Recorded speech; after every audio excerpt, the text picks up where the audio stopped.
Chapter 33. There's not even time for Darvish to make a witty comeback, because suddenly we hear a metallic click and a creak coming from the back wall of the enclosure.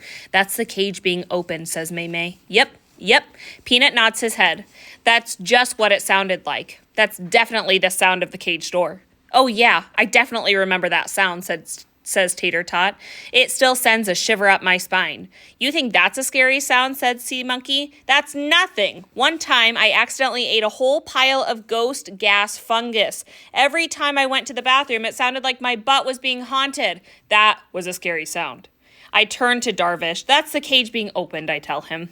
How do you know, he asks. I just know things, I say. It's best not to question my intuition. Peanut covers his face. Oh, gosh, I hope there are no peanuts this time. I'm just not myself when peanuts are involved.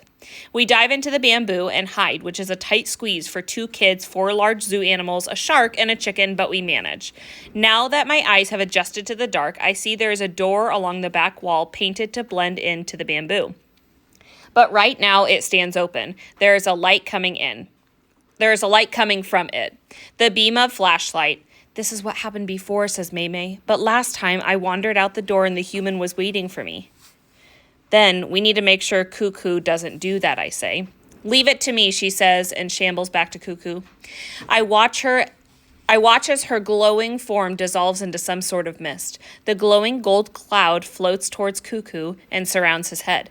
He closes his eyes and seems to breathe it in through his nose. A look of peace covers his face.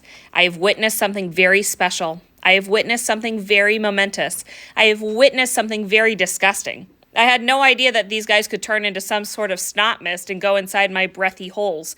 I just am thankful none of them have tried it on me.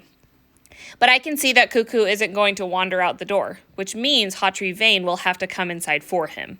I whisper to Darvish, we need to set some kind of trap to catch our Hawtrey Vane when she comes in. No time, he says, trembling beside me. Here she comes.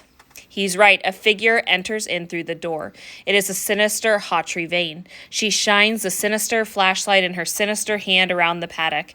It hits the wall, the door, the bamboo, and then lands right on my face. If you ever find yourself hiding in a panda paddock, don't use the bamboo as a hiding place. It may be too thin to successfully hide behind it. More research is warranted. But from the spill of the flashlight, I can see her features, and I realize a couple of important other details.